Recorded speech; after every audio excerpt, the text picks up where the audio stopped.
Le parti pris d'Hervé Gattegno à 8h24. Bonjour Hervé. Bonjour. Vous revenez sur l'interview du président de la République pour le 14 juillet. François Hollande a beaucoup invoqué la patrie et vanté sa propre audace. Ça ne vous a pas convaincu, votre parti pris Hervé? La seule audace de Hollande, c'est de se dire audacieux. Vous êtes sévère quand même, hein? Oui, on peut dire beaucoup de choses de François Hollande, y compris d'ailleurs des choses positives, qu'il est habile, qu'il est tenace, qu'il a pris la mesure de sa fonction, qu'il a gagné en gravité. Tout ça est absolument vrai. Mais s'il y a un terme qui ne caractérise pas François Hollande, c'est l'audace.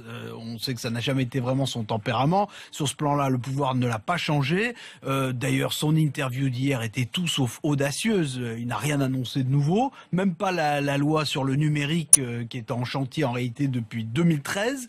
Et puis la forme de cet entretien télévisé est toujours aussi archaïque. Donc la seule surprise, finalement, c'est bien l'utilisation de ce mot audace qui, pour le coup, était tellement audacieuse qu'elle a pris tout le monde à contre-pied, y compris François Hollande lui-même. Alors vous voulez dire que François Hollande a commis une faute en s'attribuant cette qualité? Voire après tout, c'est pas le premier président pris en flagrant délit de vanité. Non, une faute, non. Les présidents sont rarement modestes.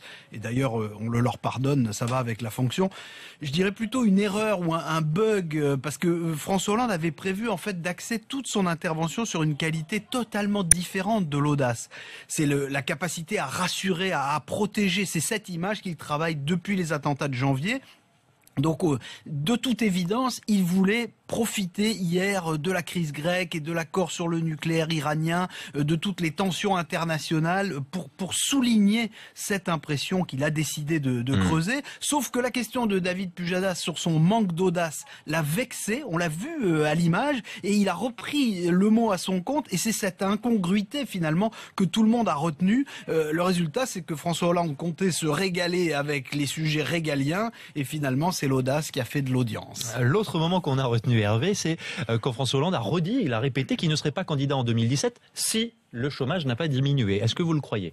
Pas une seconde, et d'ailleurs pas plus qu'aucune personne qui a regardé cette interview et qu'aucun Français, même les proches de François Hollande, disent et savent qu'il est candidat. Et d'une certaine façon, le fait de réitérer sans arrêt cette proclamation sur je ne serai pas candidat si le chômage n'a pas baissé, c'est déjà un argument de campagne. C'est fait pour peaufiner le profil du président désintéressé qui se soucie du pays avant tout et qui n'a pas d'ambition pour lui-même. Bon, pour François Hollande, c'est à peu près aussi vrai que lorsqu'il dit que la Grèce n'a pas été humiliée, que la loi Macron a libéré complètement l'économie française, ou qu'un bon exemple de l'audace de sa politique, c'est le plafonnement de l'indemnité de licenciement dans les cas de licenciement abusif. Alors là, ça n'est plus audacieux, c'est presque indécent. Alors quoi Hervé, rien à retenir de ces 3/4 d'heure d'interview?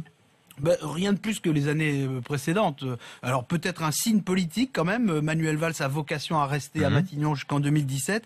Donc ça, c'est la meilleure façon de museler celui qui pourrait être le principal rival de François Hollande à gauche. Donc c'est une preuve de plus que François Hollande est candidat. À part ça, on peut dire aussi qu'il est toujours aussi étrange que notre fête républicaine soit toujours l'occasion d'un rituel quasi monarchique avec cette interview en majesté. D'ailleurs, est-ce que ce n'est pas François Hollande qui avait juré qu'il ne ferait plus venir les journalistes à l'Élysée parce que c'était une pratique d'un autre temps?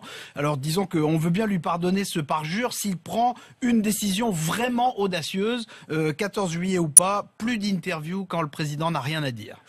Ne plus parler quand on n'a rien à dire, ça Hervé, vous allez loin. Ça c'est vraiment audacieux. Ça c'est vraiment audacieux. Le parti pris d'Hervé Gattegno, à demain Hervé, merci beaucoup, il est 8h28.